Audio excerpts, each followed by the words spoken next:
Larry, first to you, there's been a lot of drama in his campaign. Is this, a new chapter again here? It may well be. It may well be. I mean, he gave a terrific speech in Charlotte. We'll talk some more about that. Prior to that, he had given 3 really strong policy speeches on economic growth, which I thought was particularly good, if I do say so myself. Also on national security and crushing ISIS, and also on law and order, defending the police. So you got a bunch of solid speeches. He changed his tone last night. It could be a reset. And if so, I still think he's very much in the game. He's got some ground to make up, but it's still plenty of time. Rosario, what would he have to do to get your vote at this point? Oh, he's lost it. There's nothing he can do. There's no redeeming quality whatsoever. He had lost it. He lost it, and then he just kept on losing it to the point that not only does he not get my vote, not only am I just not going to vote for him, but I'm going to go vote for Hillary Clinton.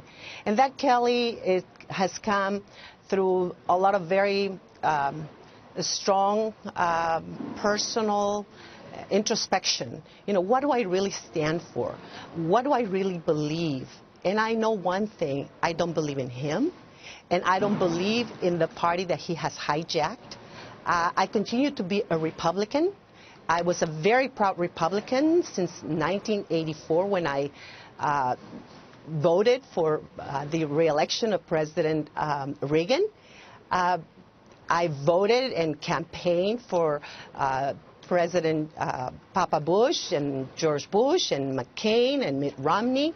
I was a delegate to the last 5 conventions, but he lost my vote.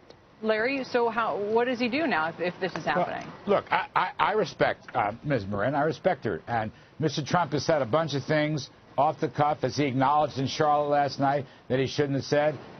I've mentioned them on air, and let's not rehash the issue. But, look, if you're not going to vote for Trump, I get it. I will say this. I think ultimately Trump's issues, if he stays on message, on the economy, on taxes, on lower regulations, on Obamacare, on foreign policy, I think he's going to do very, very well. I'm not hearing any growth, for example, regarding Mrs. Clinton. She wants to raise taxes across the board, increase regulations. Let's just take Obamacare. Right now, Obamacare, which is a key issue, it's in a death spiral. Trump wants to eliminate it and start over and put some free markets into it. Mrs. Clinton wants to bail it out. It's another bailout, and she basically wants single-payer health care. Now, to me, those are the big policy differences and contrast. If Mr. Trump stays on message, he has a good chance of getting through on that message. And, Rosario, are you willing to accept the platform of Hillary Clinton? Because it sounds like it might include a lot of policy proposals Larry's referring to that would go against what you've worked for in the past. Yes, and you know what? It's a matter of trust. Larry used a very interesting, if he stays on message, the question is if. We already know what the answer is. He's not going to, because that's not who he is. He's not a thoughtful individual. He's not somebody who thinks things through, who has a very well thought out. He just shoots from the hip. And it wouldn't matter so much if we were not the leader of the world. But can you imagine this gentleman?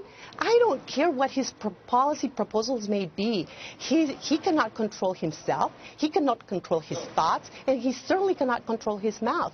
Now, we are the leaders of the free world. Can you imagine him? The question is if. I know he cannot. Larry, last word. I'll just say this.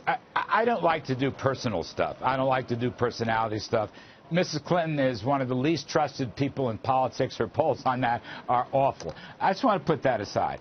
I believe Trump intends to stay on message for economic growth and health care reform and energy reform, and specifically also protecting borders and national security. If he does, I will just repeat, if he does, I think a lot of people who are against him right now will come around for him in the next 3 or 4 months. I appreciate what Ms. Marin is saying. I hope she keeps an open mind, because Hillary Clinton has a lot of policies that will damage this nation's economy and health care and security.